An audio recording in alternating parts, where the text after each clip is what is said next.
Hey everybody, thank you so much for supporting Indie Agency News. I'm Doug Zanger, and I want to thank you for being members. If you're not members, go to indieagency.news. You can get more information about us.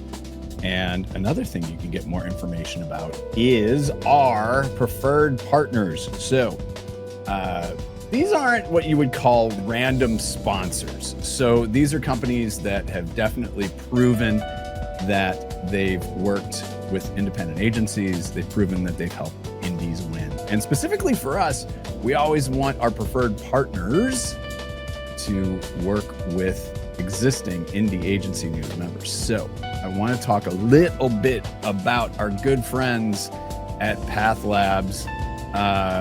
Right there. There you go. Media execution support that scales. So let's talk about this for a minute. You don't need to hire to scale media. And yeah, I know it probably sounds too good to be true, but that's what over 50 indie agencies have discovered with Path Labs. So they've really become an extension of your team. No headcount increase, no benefits, no management overhead. And we all know that executing media is getting harder and more fragmented. So Path Labs simplifies all of it so your team can focus on what they are great at. You know, things like strategy, things like creativity. And, you know, here's some data. You want to start looking at this. Here's one that's not actually in this key performance metric. They've got a 130% net dollar retention rate, 99.98% contract fulfillment. That's a big deal. Those aren't marketing numbers. These are agencies love working with us numbers. And so what I really appreciate, I've gotten a chance to get to know the team at Path Labs over the past several months, and they're great people to work with, and they're not a platform or automation tool. Experienced media pros who get it. So listen, if you're ready to streamline your media execution, not the sacrifice, check out Path Labs and all of our preferred partners at indieagency.partners. Again, thanks so much for your support. Enjoy the show.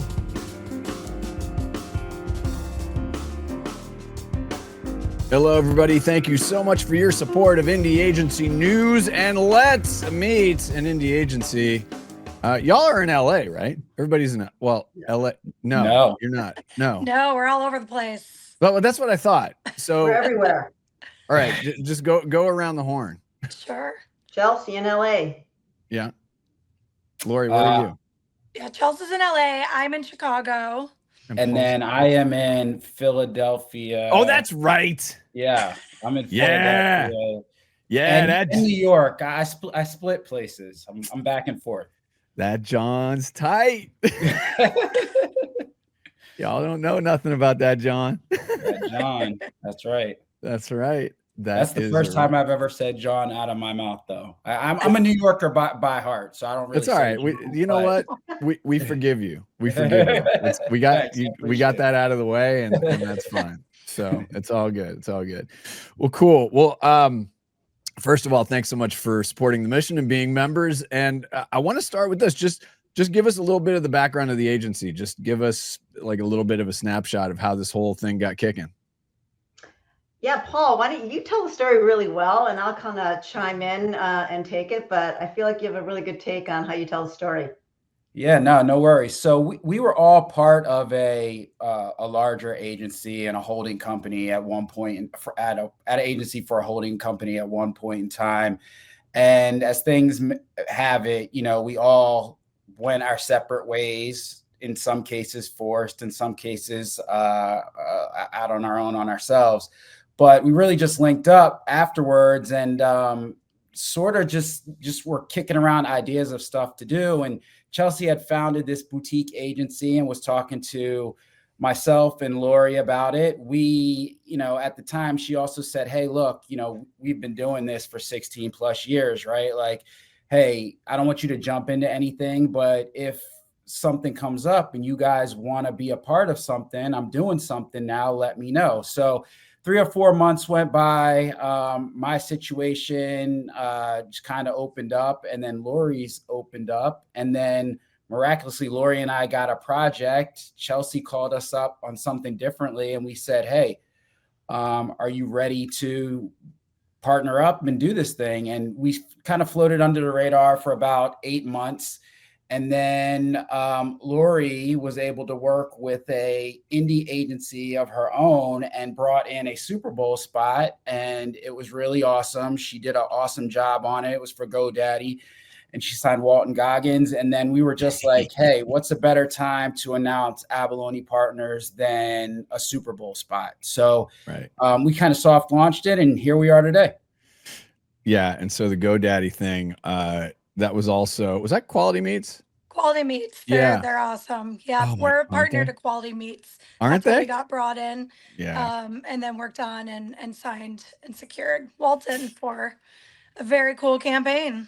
Yeah, that was some dope shit. I have to say. Goggins goggles. Yeah, it was just it was such a good idea. Really well done. So talk a little bit about what you would say the agency is best known for, because you do occupy a really interesting and really important part of this industry that sometimes people forget about.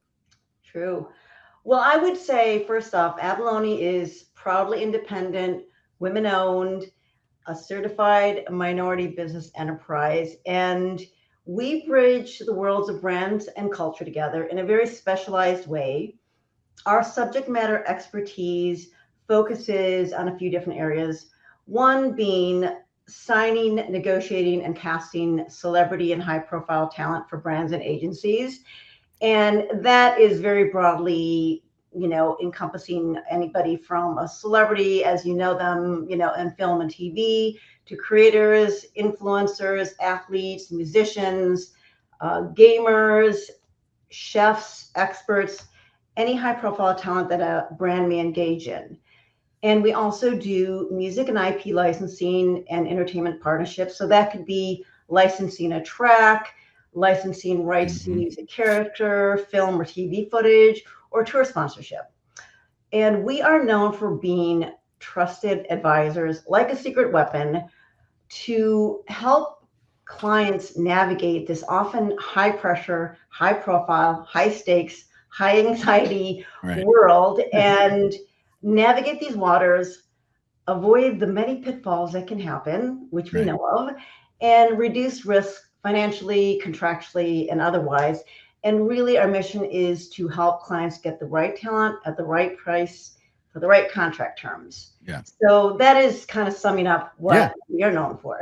No, and it's, and I think it's, I don't think we really need to go into the top 3 core strengths, because it's obvious that you said that, all of this, more than 3, very, very clear. And you have many, many great case studies and examples of this. The most important question is, where do all the old school celebrities hang out now? Because I used to go to the Smokehouse up across from Warner Brothers. Is that joint still happening? It's a little old school. Yeah, it is old school. That garlic bread. Forget. I had a voiceover agent for a minute near there, and so I can see that. I would go there, and the garlic bread. There's still people at Dantana's all the time. Oh, Dantana's. I just saw a bunch of. Oh shit! Yeah. Yeah. Oh my lord! You didn't expect that question, did you? You didn't expect I would invoke Smokehouse. You threw us for that one. Hey, you know what though? Smokehouse was, remember in Argo? That was Smokehouse. So when he first met with when he first met with John Goodman in there. That's so funny. yeah. So there you go. Fun fact. So Chalcea, you mentioned the importance of being independent. Lori, I want to get to you on this. And the 4 of us have done a lap around Holdco land. But talk a little bit about independence, and Lori, your path around independence, how you've observed it, and why it's so important for Abalone. That is a great question. And I have to say, it's hugely important to us that we're indies. I'm thrilled. This has been an amazing next chapter that I wasn't quite sure was my next chapter. And it's as amazing, honestly, as I had hoped when I came on board. But the biggest piece for us is delivering the highest quality work and senior level servicing to our clients, like without all the red tape and all the things we do not miss in any way, shape, or form at the holding company agency that we are at. In that capacity, dealing with all those things, we really weren't able to be in the weeds on these programs the same way as when we were more junior, when really it should be the opposite, where you have the most high qualified people, the biggest experts doing that work in addition to kind of managing the clients. And we're able to do both, which honestly is kind of rejuvenated me and I Right. know Paul and Chelsea of the work that we love to do. And we get to kind of cross over on both those things. So it's not like people are hiring us, meeting us, and then we're putting a super junior level person who's done one talent deal ever, Right. to do the program. You get people who really know what they're doing. They know the pitfalls. So that to me is hugely important. I also feel very motivated because I get to work with these two amazing people who I not only respect so much because they're kick ass at their jobs, but they're just really good people. So loving that, and also that we're able to kind of pick and choose on what we want to work on a little more. It's just all in all, super important to us. And I think we Yeah. wouldn't be able to do if we weren't indie. Before we get to the next question, so I've realized now that I'm just going to throw you curveballs now. All right. Here's my question. So why isn't Cedric the Entertainer doing more stuff in the brand world? Why isn't he doing? Because remember the Bud Light stuff back in the day? Yeah. I love that, man. So why? So what do we got to do to get Cedric the Entertainer a little bit more? Do you get a small commission? Are you No, secretly friends no. with This is Cedric? just love of Cedric the Entertainer. So A lot of That's a good competition out Yes, there. it's interesting. I mean, like when you think about how we're in the marketplace all the time, right? Like Yeah. we're in the marketplace, truly speaking to agents, reps, Right. publicists, etc. And we love getting information like the question that you just asked, right? Because it's like, why isn't Cedric in something? Well, it's like, what's he have going on? If Right. agents No, I know. fuel us with that information, we're able to spin it back to brands, right? Because what Yeah. you want to do is you always want to make something organic and Yeah. authentic, and having that information on hand is really what we do, right? Is like we're in the marketplace fielding that information. And really that leads to our core strengths, which really is the expertise and the experience, right? We have this access, which we're talking about now. So like if you were Cedric's rep and we were speaking to him, they were like, oh, don't hey, tease me with that. Don't ever. Oh, shit. That would be a dream come true. Let me know what he has going on. That's something that we could, be proactive with the brands that we're working with to see if they have a fit. And then really it's the agility in us making the deal at the end of the day. And to add to what Paul said, I think, with like people who have been around for a long time and are super talented, but they've been around for multiple decades. Yeah. It's a new project, or they're making themselves relevant because they might be specific. There might be a specific casting that like Cedric would fit where we would suggest him. But otherwise, unless you're kind of like doing something new or different, some of the people who've been around a long time get kind of lost in the mix of like what's new and newish and hot. Yes. But what's interesting is, a lot of people have done it. Like Betty White is a great example. Oh, She had that huge resurgence with SNL and the commercials. We worked with her on some commercials. She great. suddenly had this huge resurgence like in her late 80s and 90s. Right. And, it can be done. So I think it depends on people's career paths, what they're open to on social media too, because that's so important now. Fair play. To brands. For sure. Yeah. No, that's true. That's true. Same with David Allen Greer, by the way. So those are like, he's a good one. I love all of those guys. Let's get them jobs, man. Let's get them a deal. I know. Chelsea. I mean, we've really tapped into really the second question, which is why main reason a brand should work with you. But here's what I want to take. Like what's one piece of like wow feedback from a client? So if it's GoDaddy being like that went way beyond, or it was something that was unexpected for a client and for a brand, and they were like, I never would have thought about it this way, but you thought about it this way, and this is why it worked. What's one piece of that wow feedback that you've gotten from a client? Well, that's exactly it. A lot of times clients and agencies will come in as and say, we have to have this person. We have to have, it's this person or not. And again, we always discourage against casting to one person and selling in the idea. But I think the biggest and most recent example is that GoDaddy example where we brought many ideas outside of what the client had initially thought of, because we have this inside intel. This guy's going to have a big year. He's got all these things coming out. Take a bit of a risk, take a bit of a chance, hedge your bets, and it will pay off in dividends.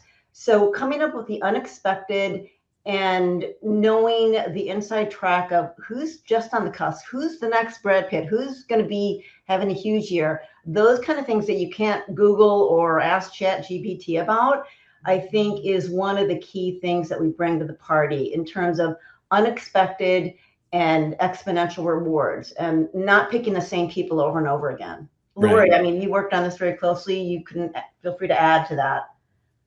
No, I think that's exactly right. Like the Walton case is a great one to answer that question. But, the Quality Meats team embraced him, really loved the idea of him very quickly. And we knew, everything White Lotus coming out, the end of Gemstones, all these things that, I also trusted his agent, who I know who's like, look, this is going to make the brand look really smart. And, you're going to get him before he gets insanely expensive, all those things. And the brand was willing to take that little risk, knowing he's not he wasn't a household name at the time. He was an amazing working actor. So that's really where we can kind of show that added value. Sure, we're negotiating, amazing contracts and getting the best, value for brands and helping agencies do that. But we're also creatively, helping come up with ideas that maybe they wouldn't have thought of before to fit in the box of their overall creative plan. Because look, we're not a creative agency.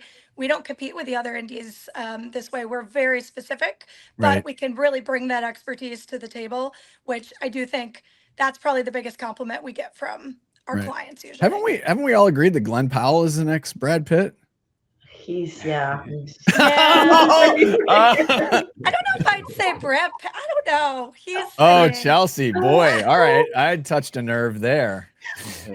He seems like a good dude. I mean, he's asked about a lot, Oh, I have absolutely no. Who is the most underrated that you would be like, you know what? This person is always just always good all the time. And we feel really, is there like one or two that feel like, I feel like Elizabeth Banks would be like that, I don't know. We're going to, this is going to get into it. We'll have this conversation when we're all together. We could talk forever. I mean, these celeb stories go on and on, man. No, I've been extraordinarily lucky in this career to be able to meet, interact with, interview, and hang out with a lot of great people. I mean, I was in hip hop radio for 5 years.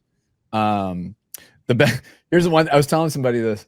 I don't know how we got on this conversation, but it was Busta Rhymes, and this was 2002. I want to say it was. But here's the one thing that I remember him saying, especially when it was young cats trying to come up in hip hop. He said, just get the best deal that you can from the jump. And so I was just like, okay, interesting. Yeah. Always try to get the best deal that you can from the jump, because the business will swallow you up if you let it. So it was very sage advice. That and strike while the iron's hot. To your point, once you're hot and then you cool off a little bit, you're kind of at the back burner because there's other people trending. There's the culture has changed a little bit, so you have to capitalize. Which is a great point. Just on talent, I think the one thing that we've neglected to say so far, as it relates to talent, is that we are talent agnostic. Really, when it comes to it, we work totally on behalf of the brands, right? So we're the brand's agent in all of this. So there's no talent that we're representing. We're going out, and we're making the best, deal. We're the subject matter experts for the brand, and just really consulting them along the way with which talent might be best for that particular campaign. Yeah. No, I got you. That comes to, just to clarify, just for anyone watching this wondering what we can help with. It's traditional celebrities, actors, musicians, macro influencer, athletes, huge athlete expertise over here, especially with Paul. So it covers, across the gamut, including like the specialty, like expertise celebrities, like the chefs and Right. designers and all of that. Right. No, I like that. Would you consider yourselves weirdos, misfits, or underdogs? And why is that? I love this question. I really do. You are turning into a Philly guy. New York guy wouldn't say that. Maybe, but I do love the question, because I think like where we sit in this whole gamut, right? You have to be somewhat weird. We're dealing with talent and all the personalities on a day-to-day basis, right? So that's one end of the equation. Then on the other end of the equation, we're dealing with CMOs and CEOs, and we're smack dab in the middle. And those CMOs and CEOs are celebrities themselves. So like to be in the middle of that and dealing with the personalities, you have to have thick skin, obviously be able to communicate. You've got to be somewhat weird. A former colleague said to me at one point, it's sort of like the hurricane going on around you, and you just got to be able to juggle everything and manage everything and be sort of the eye of the storm. Yep. So, I think, you've got to be somewhat weird, but at the same time, right? Like on any given day, we've got to be misfits. And right now we're underdogs, a bit. We've, been in the industry for a long period of time, coming up as a new boutique agency here. We're sort of the underdogs. So like, it depends on the day you ask that question. Right. We could be all three in one day or just one, but I think at best, like weirdos and misfits, because we want to get the best deal done. And sometimes you got to be ethically a misfit, ethical misfit, to get the job done. But I think, we really try to knock it out the park for all of our clients, by being weird, mischievous, and misfits. And look, no, I get it. The underdog mentality keeps the chip on your shoulder and hungry to do. Again, Philly, right there. There it is. Yeah. The chip. Yeah. So you want chaos? Try producing a morning radio show. I did that shit for 2.5 years. Yeah, I'm sure. Every morning. And you probably thrived on it. That's the thing. That's why we're all weird. Here's what's funny. That whole thing, that is still the one thing I've done in my career that I reflexively lean on all the time. Constantly. Yeah. Constantly. I mean, you tried dealing with Ebro 5 days a week. No, I'm kidding. He's the best. I think you try to deal with anybody in you will learn the celebrity world dealing with anybody. It's wild. In the hip hop culture. You will learn the ups and downs, which is really everybody I met was cool as hell. There was only one that 100%. I didn't like, and because he was just kind of eyeballing like one of the admin assistants at the I was like, that's not cool. Yeah. So I'm not going to say who it is. It's from St. Louis. It always comes back to Cedric the Entertainer, because Cedric the Entertainer is from St. Louis as well. All right, let's do this last question. A little thought exercise here. Whether they're a current client or not, which CMO or marketer, or in this case, agency too, because you do work very closely with agencies. Which CMO, marketer, or agency do you want to say hi to? Chelsea, let's start with you. Man, that is a tough question because. Okay, you passed. Lori, we're going to you. No, we'll come back. Chelsea, you can. You're the one who started all this shit, so I'm gonna let Lori. I have an answer, but Lori. You do? First. Okay, all right. Go ahead. So my answer would be among saying hi to our existing clients, CMOs and leadership. I would say Zena Arnold of Sephora. I think that the products and experience, their purpose, and their role in pop culture and their community is amazing, outstanding. And in the interviews I've seen with her, she just seems to represent the brand values. And they're doing such cool, amazing, bold things with talent, with entertainment, with sports, with their community. So that would be my answer. I love that. Paul? I would go with Kofi Amu-Godfrey from. I love Kofi from DoorDash, man. I love everything that DoorDash is doing right now. They're on the pulse culturally of everything. It just seems like, from incorporating SNL skits into their Super Bowl to, just all the things they were doing. And so I really like the brand. And then I did some research on Kofi, and I was just like, he is a tremendously interesting person, and just kind of the background of where he sat in this industry, from not really wanting to be in the industry to accidentally getting into it, and to where he's taken is just amazing. And all the stuff DoorDash is doing, you know, I know some folks that are over there working, they just say it's phenomenal. Would love to work with them more. And I would honestly love to sit down and have a conversation with Kofi, just to talk about life and experience. So he's from Ghana, and so he and I talk about, you know, soccer a bit. And so and here's what's interesting, because I know that, you know, Brazil has a long, rich history of you know, high level marketers. Yeah. Just mark my words, as we continue to grow in this industry, West Africa is going to, like, starting in Ghana and some of these other areas, you're going to see some amazing global talent that are going to be in the marketing business. And I think Kofi is simply the beginning and the tip of the iceberg, and his leadership is really critical and important in that. But it's, man, look out for Ghana. Yeah, I mean, his journey is amazing, man. The stuff he did with Pulusi's in Ghana, like starting that agency there, is just great. Yeah. It's phenomenal. He's just a good dude too. Yeah. He's a really, really good dude. Lori, let's you had plenty of time to think. Come on. All good. I know this one. Lisa McKnight from Mattel. I was pretty amazed and loved watching through the whole Barbie movie integration, and all the marketing they did around that was pretty unbelievable. So many partnerships. It was a phenomenal case study, I think. So I would love to pick her brain, and I would also love to help them with ideas. So huge fan of a lot of their brands, but that specifically to me was just amazing. Yeah. No further comment. You're 100%. Like, where do you go with that? What are yours? What? Me? What are yours? Yeah. God, that is probably would be Kofi. Yeah. I got a chance to just get to know him a little bit. God, that is a really, really good question. No one asks me questions. All right, go ahead. Ask me some questions. Do you have a podcast? Do I do a podcast? Yeah. No, the world doesn't need another podcast. The world needs shows like this. This is what people need. These people need shows. Listen, I had a failed podcasting network in 2009. So ahead of your time. Oh no, it was such a shit show. I was ahead of my time, I guess. Oh, and then the worst part of it is, so my mother, you know, 80-something-year-old Italian, like, I can't remember when she said this. She goes, "If you had stuck around with that podcasting thing, you would have been a millionaire." I'm like, what the fuck? That's throwing salt in the wound, man. She's South Jersey Italian. I'll have you show up and be like, not only will she feed you, she'll talk your ear off. Yes. All right, go ahead. Ask me another question. This is fun. No one ever asked me questions. One more, and then we're going to wrap this. We know Cedric's your favorite. I was going to ask who your favorite talent you've worked with, but Cedric seems to be like talent I've interviewed. Oh my God, I've had. So I did a cover story with Aloe Black when I was at the Drum. Love him.